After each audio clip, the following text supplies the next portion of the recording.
एक ऐसा murder mystery जिसको सुलझाने के लिए भारत में पहली बार मरे हुए आदमी का प्लास्टिक सर्जरी करना पड़ा।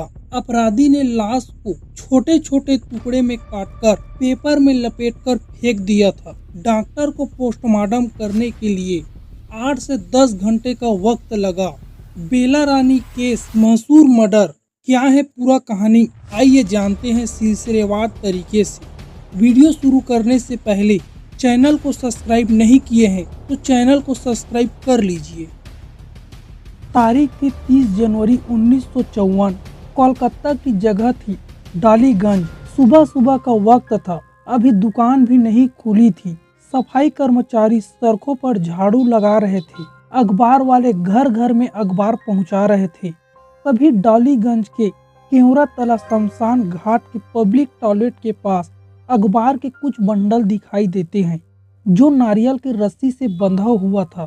सफाई कर रहे कर्मचारी उस अखबार के पास पहुंचते हैं, तभी देखते हैं कि यहाँ तो 3 अखबार के पैकेट पड़े हुए हैं। मन में उत्सुकता हुई, एक कर्मचारी ने एक पैकेट को खोल देता है, तभी उसकी चीख निकल जाती है। उसका आवाज सुनकर अन्य कर्मचारी और आसपास के लोग आकर देखते हैं कि माजरा क्या है। लोगों ने आकर जब देखा तो उनके भी होश उड़ गए थे। धीरे धीरे वहां भीड़ जमा होने लगी और किसी ने पुलिस को सूचना दे दी। डालीगंज थाना के पुलिस पहुंचती है और उस पैकेट को कब्जे में लेती है। अब बारी बारी से तीनों अखबार के पैकेट को खोला जाता है तो उसमें इंसानी लाश के टुकड़े भरे हुए थे। उनमें से 2 हाथ के पंजे कलाई और कोहनी के बीच के थे, मतलब 2 हाथों के छोटे छोटे टुकड़े किए गए थे। जिस समाचार पत्र में इसे लपेटा गया था वह अखबार वही के एक लोकल अखबार था। पुलिस अब इन सभी टुकड़ों को मुर्दा घर में रखवा दिया क्योंकि और भी टुकड़े मिलना बाकी थे। धीरे धीरे दोपहर का समय हुआ, सर्दी का महीना था। धूप में लोग कालीघाट पार्क में टहल रहे थे। वहीं एक आदमी को एक पेड़ के नीचे अखबार के 4 पैकेट मिलते हैं जो कि नारियल के रस्सी से बंधे हुए थे। यहाँ पार्क ज्यादा दूर नहीं था जहाँ से पहले पैकेट मिले थे। लालच में आकर वह आदमी भी चारों पैकेट में से एक पैकेट को खोल दिया। जैसे ही उसने खोला उसका भी चीख निकल गई। धीरे धीरे वहां भीड़ जमा होने लगा। फिर पुलिस को अखबार की जानकारी दी गई। डालीगंज पुलिस वहां पहुंचती है और फिर एक एक करके पैकेट को खोलने लगी। 2 पैकेट में घुटने से लेके पंजे तक के पैर के टुकड़े थे। एक पैकेट में एक आदमी के सिर मिला जिसके चेहरे पर काली पट्टी बंधी हुई थी। चेहरे के ऊपरी चमड़ी को कातिल ने जानबूझकर उतार दिया था ताकि उस लाश की कोई पहचान न कर सके। चौथे पैकेट में एक भूंड था जो जन्म लेने के लिए तैयार था। यह लोगों के लिए बहुत ही खौफनाक मंजर था।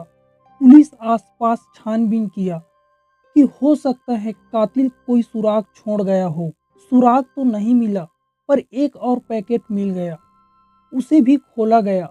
उसमें दोनों पैरों की जांघ का टुकड़ा था और एक जांघ पर एक पुराना घाव का निशान था। देखने से ऐसा लग रहा था कि वहां कोई बर्थ मार्क हो। पुलिस के पास टोटल 8 पैकेट मिल चुके थे। जिस अखबार को पैकेट बनाने में इस्तेमाल हुआ था वह सभी के सभी जुगांतर अखबार से थे। इससे अंदाजा लगाने में देरी नहीं हुई कि कातिल कहीं न कहीं आसपास यहीं कहीं है, क्योंकि यहाँ अखबार भी यही लोकल में छपता था। 31 जनवरी 1954 को शव का पोस्टमार्टम हुआ। शव टुकड़े में होने की वजह से पोस्टमार्टम की प्रक्रिया में पूरा 8 घंटा लगा। डॉक्टर पूरी कोशिश किया शव के अधिक से अधिक जानकारी जुटाने के लिए, लेकिन 1954 में साइंस इतना विकास नहीं किया था, इसीलिए पोस्टमार्टम में इतना ही पता चल पाया कि यह लाश एक महिला की है और वह प्रेग्नेंट थी। चेहरे की कोई पहचान नहीं हो पाई। कान काट लिया गया था, होठों को भी काट लिया गया था, चेहरे से त्वचा उतार लिया गया था। लाश की पहचान हो तो हो कैसे? पुलिस ने आसपास के पुलिस स्टेशनों में चेक करवाया वहां पर ऐसी कोई महिला की गुमशुदगी की रिपोर्ट दर्ज हो जहां से कुछ पता लग सके। समय गुजरता जा रहा था। पुलिस को समझ नहीं आ रहा था कि इस केस की जांच कैसे करे। लाश की कोई पहचान नहीं थी और हत्यारा तक जाने का कोई सुराग नहीं था।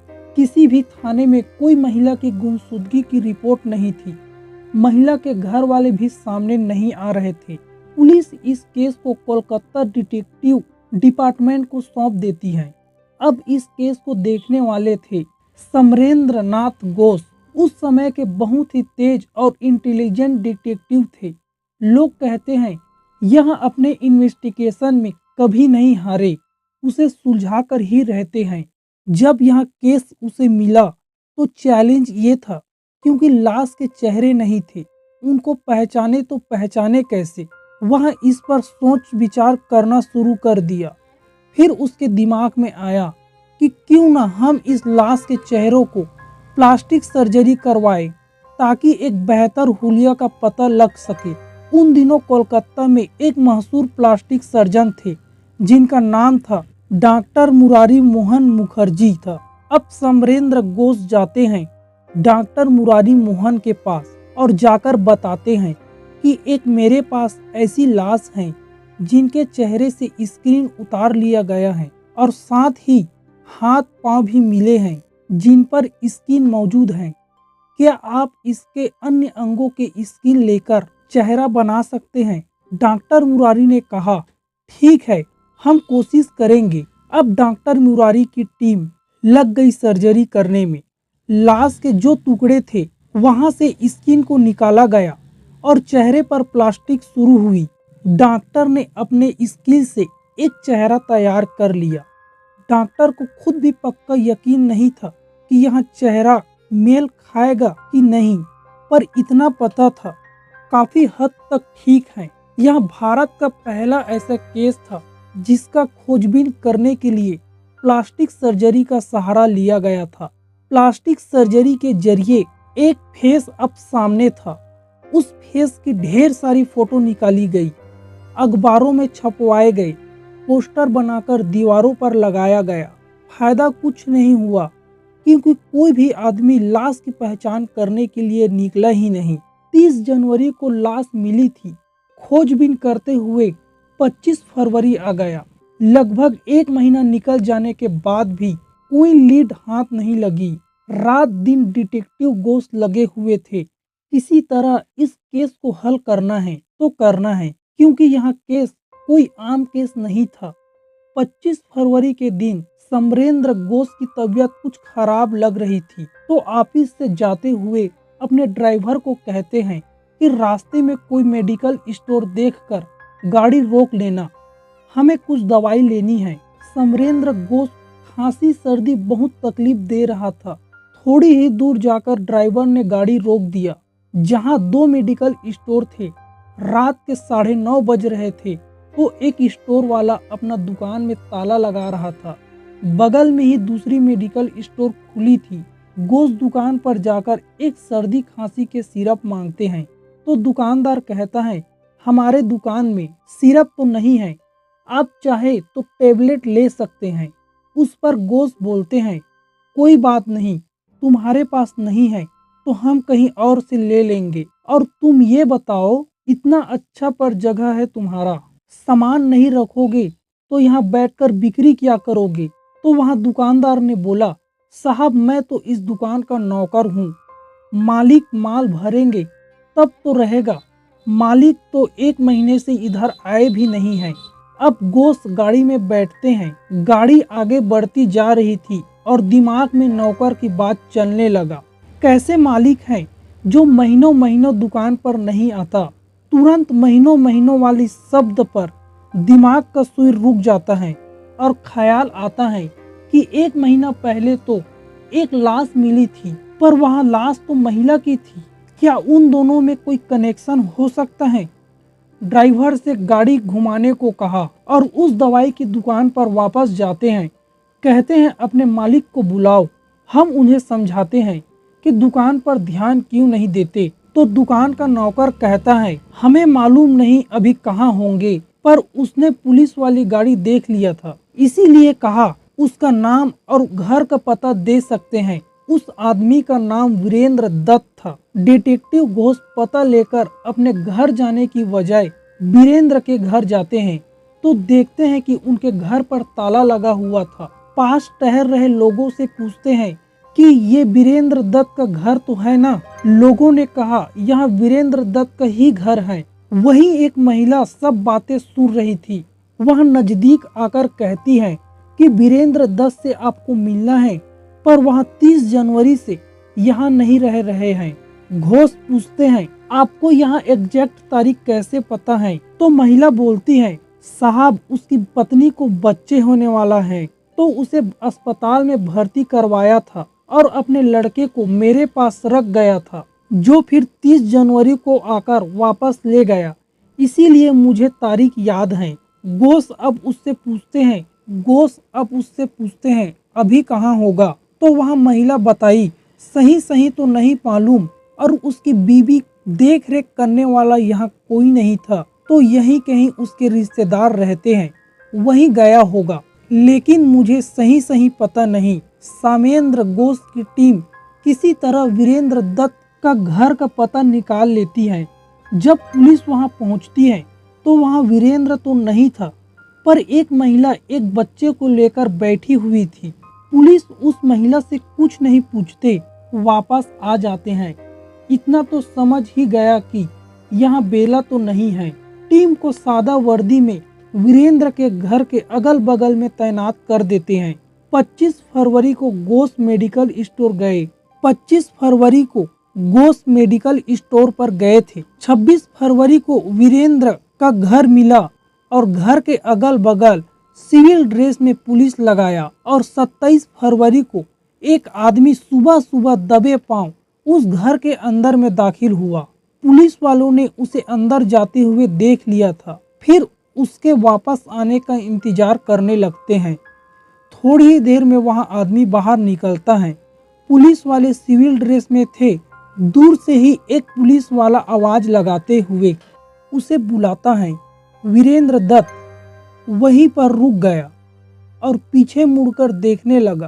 तब पुलिस वालों ने पूछा कि तुम वीरेंद्र दत्त हो? तब उसने जवाब दिया कि हाँ, मेरा नाम वीरेंद्र दत्त है, बोलो क्या बात है।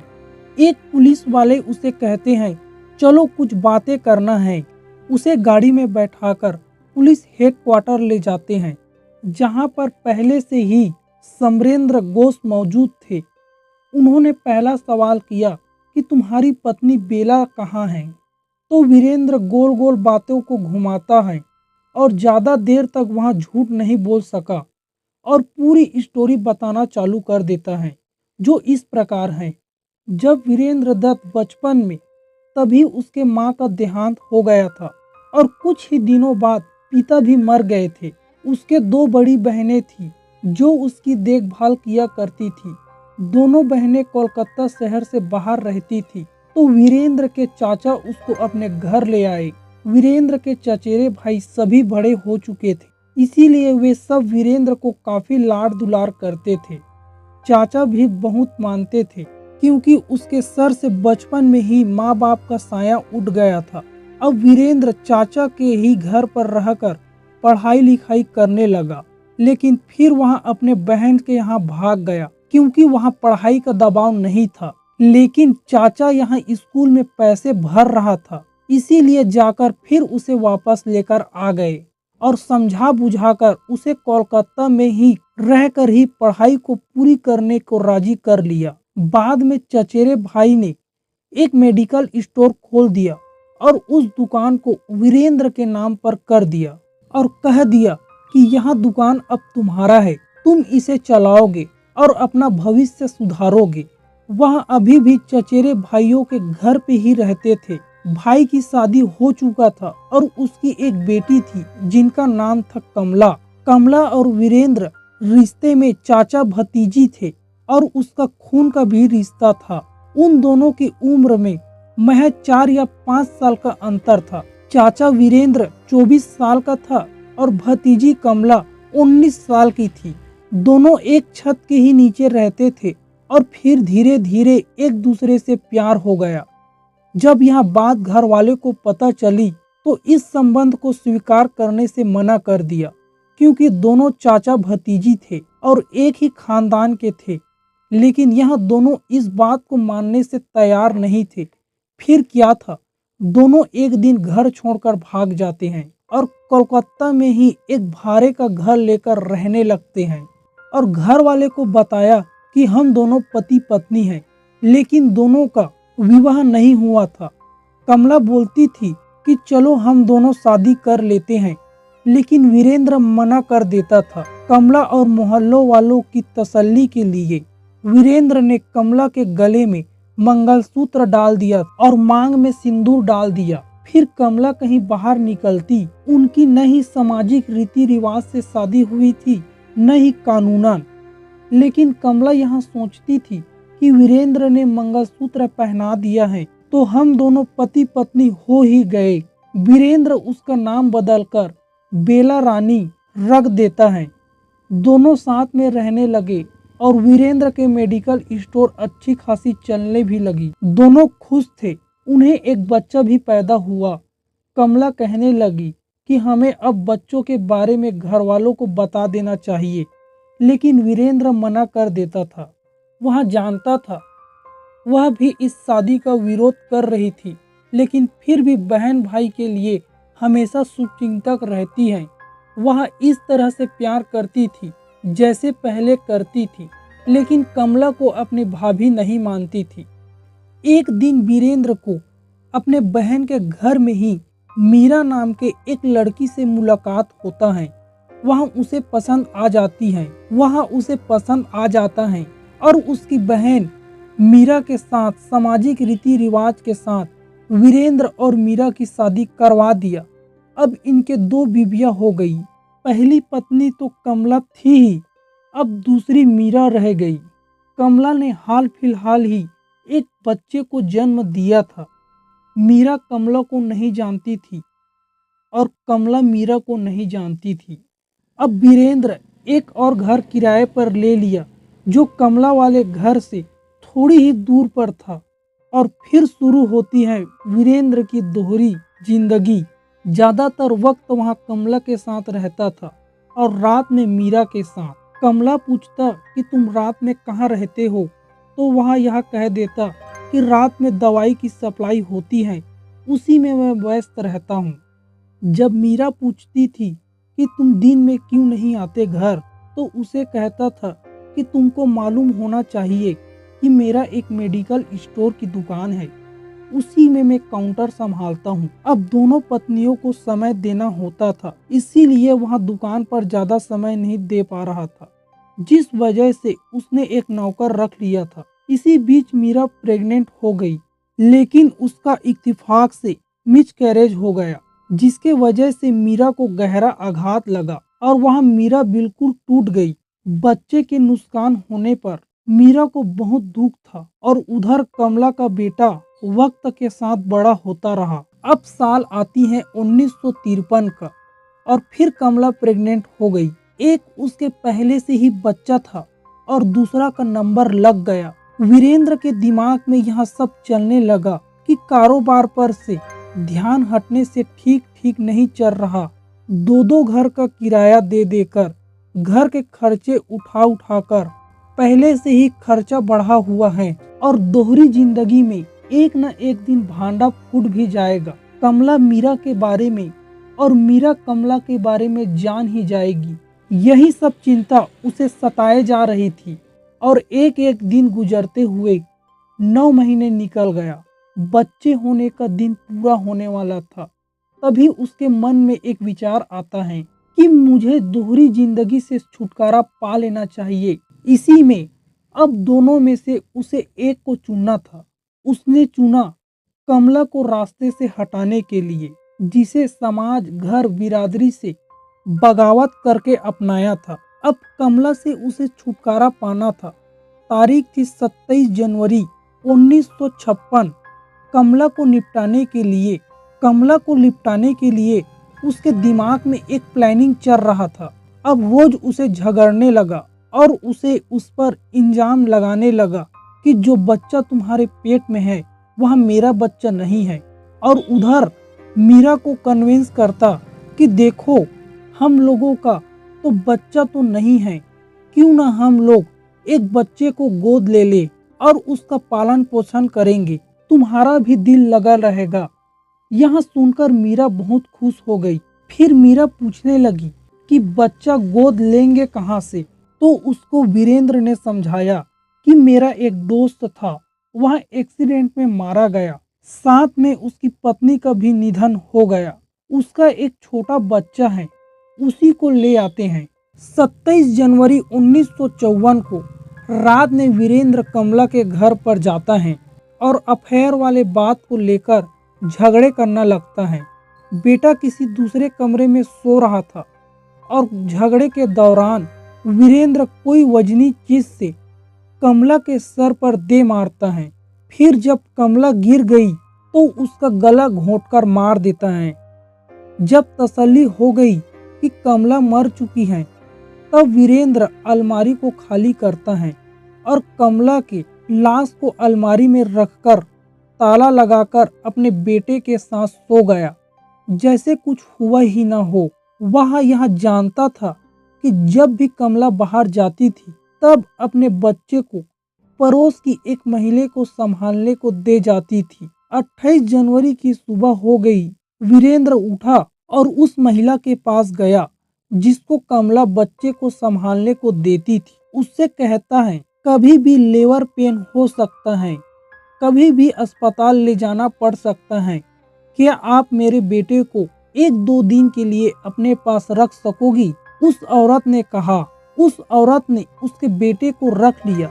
वीरेंद्र अपने मेडिकल स्टोर पर जाता है और अखबार के बंडल ले लेता है। उन दिनों अखबार का चलन था। वह अपने मेडिकल स्टोर पर अखबार रोजाना मंगवाता था। जो अखबार रद्दी के लिए रखा था वह सब उठा लेता है, नारियल की रस्सी खरीदता है और शाम तक सभी सामान को खरीदने के बाद कमला के घर आया और लाश को अलमारी से बाहर निकालकर उसका छोटे छोटे टुकड़े करने लगा। लाश के टुकड़े को प्लास्टिक की थैली में रखकर अखबार में लपेटकर नारियल के रस्सी से बांधकर उसे साइड में रख दिया। उसको लगा कि लाश से बदबू आ रहा है, तो बनाए गए पैकेट को एक तरफ रखकर फर्श को फिनेल से साफ किया। काफी रात होने की वजह से इसी घर में सो गया। 29 जनवरी को वह मीरा से मिलने गया, फिर दुकान पर जाकर बैठ गया। शाम के वक्त फिर कमला के घर आता है। खून हुए अब 48 घंटे बीत चुके थे। 27 जनवरी को हत्या किया था और अब 29 जनवरी हो गया था। वह घर पर आता है, फिर से कुछ टुकड़े करता है और उसे अखबार में लपेटकर रस्सियों से बांध देता है और उन सारे पैकेट को अलमारी में रख देता है। रात का समय था और फर्श को सफाई करने के बाद कुछ पैकेट को उठाकर बैग में रखता है और एक रिक्शा लेता है।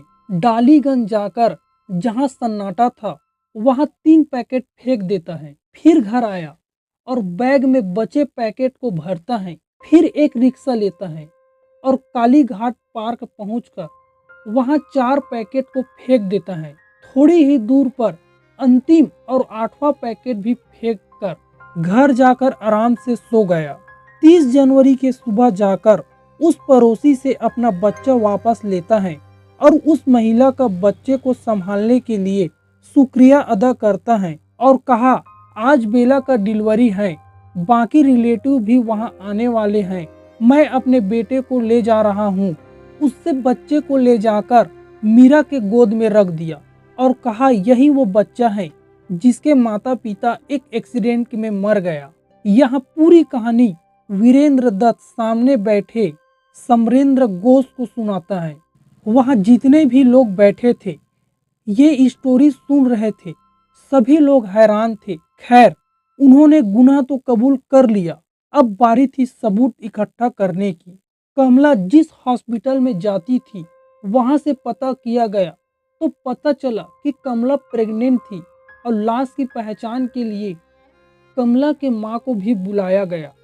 उसने जानकारी दी कि कमला को बचपन में एक चोट का घाव हुआ करता था जो जांघ पर निशान रह गया। उन दिनों साइंस इतनी तरक्की नहीं की थी कि डीएनए की जांच हो सके। अब मामला गया अलीपुर न्यायालय में और ट्रायल शुरू हुआ। सारे सबूत पेश किए गए। जिन डॉक्टरों ने प्लास्टिक सर्जरी की थी, जिन्होंने पोस्टमार्टम किया था, सब ने गवाही दी। 1955 में अलीपुर सेशन कोर्ट ने अपना फैसला सुनाया और जज ने टिप्पणी करते हुए कहा कि ऐसे मौत में कम से कम सजा नहीं होनी चाहिए और वीरेंद्र को फांसी की सजा सुना दी गई। वीरेंद्र कोलकाता हाई कोर्ट में अपील किया और वहां से भी मौत की सजा को बरकरार रखा गया। अब वीरेंद्र पहुंचा सुप्रीम कोर्ट, वहां से भी कोई राहत नहीं मिला और सुप्रीम कोर्ट ने भी मौत की सजा सुना दिया। किसी ने उस पर कोई हमदर्दी नहीं दिखाया। जनवरी 1956 ठीक हत्याकांड के 2 साल बाद, क्योंकि यह हत्या 26 जनवरी 1954 को हुआ था और 28 जनवरी 1956 के सुबह में वीरेंद्र दत्त को फांसी पर लटका दिया गया। दोस्तों, इस कहानी के बारे में आपकी क्या राय है? नीचे कमेंट करके जरूर बताएं और वीडियो को एक छोटा सा लाइक जरूर कीजिए। धन्यवाद।